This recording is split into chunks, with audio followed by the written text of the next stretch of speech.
کچھ ان کے ہاتھ نہیں آتا. خدا را تھوڑا دائیں بائیں بھی دیکھیں. حضرت امام فخر الدین رازی کی میں نے مثال دی نا ان کی کتاب سے، تو امام رازی کے لیے حضرت ابو علی رباطی ایک بزرگ گزرے ہیں. وہ امام صاحب کے زمانے میں تھے، ان کے ساتھ رہتے تھے. ہمارے زمانے میں تو اللہ تعالیٰ معاف کرے بڑا مشکل ہے نا، ایک شعبے کا بندہ دوسرے شعبے کی تعریف کرے یا اس کے لیے دعا کرے، یہ تو ممکن ہی نہیں ہوتا. بلکہ ہمیں کوئی نہ کوئی نقص نظر آ ہی جاتا ہے. کہتے ہیں ہنستا نہیں صحیح، باقی تو ٹھیک ہے سارا ہی. کوئی نہ کوئی شے بہرحال ہمیں مل ہی جاتی ہے. کوئی نہ کوئی جو آدمی جو چیز تلاش کرنا چاہتا ہے اسے وہ چیز مل جاتی ہے، جب ارادہ جو تھا اس کا. ابو علی رباطی رحمۃ اللہ علیہ ہر نماز میں امام رازی کے لیے دعا مانگتے. توجہ ہے میری بات پر؟ امام فخر الدین رازی بڑے سارے آدمی ہیں، مفسرین میں بھی آپ کا نام ہے، صوفیاء میں بھی بڑا نام ہے. حضرت نجم الدین کبریٰ رحمۃ اللہ علیہ سے باقاعدہ سلوک کی تربیت لی، باقاعدہ. اب تو باقاعدہ سلوک کی تربیت ہی نہیں ہے نا بہت ساری جگہوں پہ، باقاعدہ تربیت یافتہ صوفی تھے. تو ان کے زمانے کے ایک دوسرے عالم، وہ بھی بڑے عالم تھے، حدیث کے بڑے استاذ تھے، وہ ان کے لیے ہر نماز میں دعا کراتے. تو ان کے شاگردوں نے ایک دن کہا کہ استاد جی، نہ وہ آپ کے استاد ہیں نہ آپ کے مرشد ہیں، پر ہر نماز میں ان کے لیے دعا کراتے ہیں. آپ فرمانے لگے یار وہ جتنا بڑا مفسر ہے نا اتنا ہی بڑا انسان بھی ہے، اس کا نا اخلاقی قد بھی بڑا اونچا ہے. کہا وہ کس طرح بتائیں تو صحیح. فرمانے لگے نہ میرے استاد ہیں نہ میرے مرشد ہیں، پر میں نے ان کے ساتھ ایک حج کیا. میں نے ان کے ساتھ ایک میں ان کے ساتھ ایک میاں صاحب فرمایا کرتے تھے نیویاں نال تے نب جاندی ہے جے کر دلوں نبھائیے، پر اچیاں نال نہ نب محمد جے کسرا نہ کھائیے. ایک حج کیا میں نے ان کے ساتھ، اس لیے مجھے پتہ ہے. کہا جناب بتائیں. فرمانے لگے ہم اپنے شہر سے نا 4-5 لوگ گئے تھے حج کرنے. اور کو پتہ ہے ہم تو یہاں بس میں بھی چڑھتے ہیں تو دیکھتے ہیں ہم سیٹ اچھی کون سی ہے، پہلا بس تے سواری تے سیٹ ملو، بھاگ کے دیکھو کون سی مناسب ہے، اپنے قبضے میں کرو، جو باقی رہ جائے گی باقی دنیا جانے. وہ لوگ یوں نہیں کرتے. کہنے لگے کہ حج میں ہم ساتھ تھے، 4-5 لوگ تھے. تو امام فخر الدین رازی فرمانے لگے میں بھی تھا باقی لوگ بھی تھے. سنیں جی تھوڑی دیر، میں نے بڑی جلدی بات ختم کر دینی. کہنے لگے کہ فرمانے لگے امام رازی کہ میں تمہیں ایک شرعی مسئلہ نہ بتاؤں. توجہ کریں جی میری بات پہ. ایک شرعی مسئلہ. تو ہم نے کہا حضور بتلائیے. تو فرمانے لگے حضور علیہ السلام کا طریقہ تھا جب 3 یا 3 سے زیادہ لوگ سفر کرتے تھے تو حضور ایک کو امیر مقرر کرتے تھے. وہ بحث ختم ہو جاتی ہے کہ بریک کہاں لگانی ہے، کھانا کیا ہے، سونا کہاں ہے، نماز کہاں پڑھنی ہے، پھر امیر کی اطاعت ہوتی رہتی ہے. ایک کو امیر نہ بنا لیں. تو کہتے ہیں کہ میرے دل میں یہ خیال آیا کہ حضرت صاحب امیر بننا چاہتے ہیں. آ جاتا ہے نا خیال فٹافٹ ہی، بڑا مشکل ہوتا ہے کوئی بات کرنا. مجھے ایک دفعہ ایک دستار فضیلت کے جلسے میں جانا تھا تو مجھے وہ کہنے لگے آپ نے علماء کے فضائل بیان کرنے ہیں. تو میں نے کہا یہ بڑا مشکل کام، اس لیے کہ مجھے بھی لوگ چھوٹا موٹا مولوی سمجھتے ہیں. یہ میں مسئلے بیان کروں گا تو اپنے دل کو کیسے سمجھاؤں گا کہ کسی اور کی بات ہو رہی، کہ تو بار بار میرے اندر سے آواز آئے گی کہ تیری بات ہی ہو رہی، اور لوگ بھی سمجھیں گے آج اپنی عظمت ہی بیان کر رہا ہے. تو یہ مشکل مرحلہ ہے. امام رازی نے جب کہا نا، امام رازی رحمۃ اللہ تعالیٰ نے جب کہا نا کہ ایک کو امیر بنا لیتے ہیں، ٹھیک ہے جی بزرگوں نے ڈانٹ دیا تو بچوں نے سہ لیا، ختم ہو گئی بات. اب توجہ کریں آپ میری بات پہ.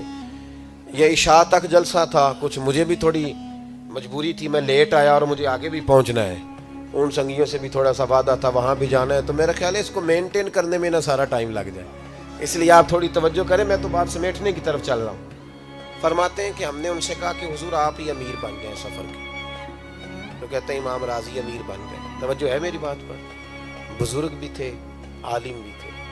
میں کبھی کبھی محسوس کرتا ہوں کہ ہم جو مذہبی لوگ ہوتے ہیں ہمیں بھی اپنا کام نہ کرنے کی عادت پڑ جاتی ہے. جوتے بھی کوئی اور اٹھاتا ہے، عادت سی ہو جاتی ہے. مشکل ہوتا ہے پھر بہت سارے مقامات پر مشکل محسوس ہوتی ہے جب عادت نہیں رہتی. پیار کرتے ہیں، محبت کرتے ہیں، شاگرد محبت کرتے ہیں، وہ اپنے انداز میں ٹھیک ہوتے ہیں، لیکن کئی دفعہ دشواری ہو جاتی ہے. پھر انسان مشکل سے اپنی چیزوں کا نہیں پتہ ہوتا کہاں پڑی ہوئی ہے، مشکلات میں آ جاتا.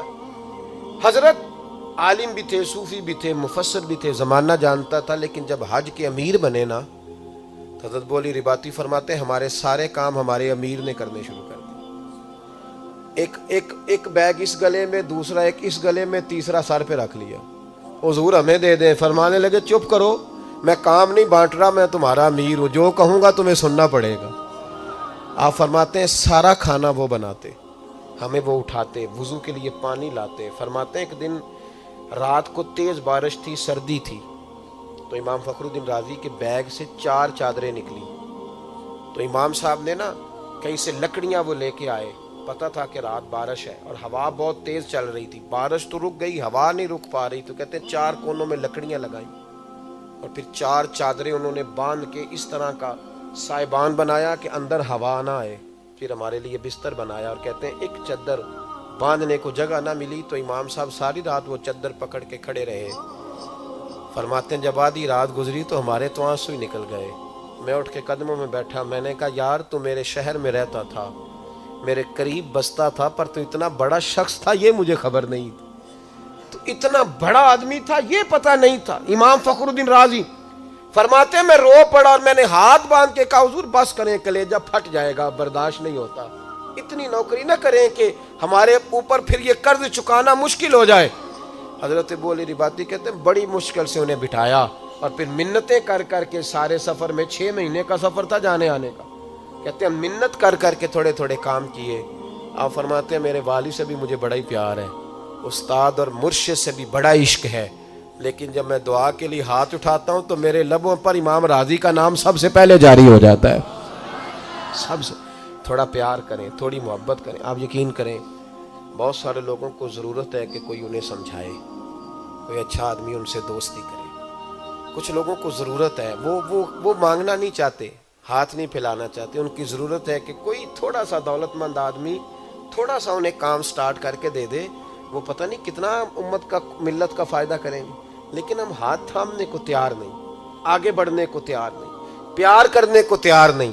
محبت جب آپ اللہ کی مخلوق سے کریں گے اور جب آپ ان کی اشک شوئی کرنے کی کوشش کریں گے، جب آپ تھوڑا سا آگے بڑھیں گے. دیکھیں نا امام غزالی کا وصال ہو گیا تو کسی نے خواب میں دیکھا کہ حضور اللہ نے بڑا استقبال کیا ہوگا. تو آپ فرمانے لگے اس نے فضل کیا اور غزالی کو معاف کر کے جنت کا اعلیٰ درجہ دیا.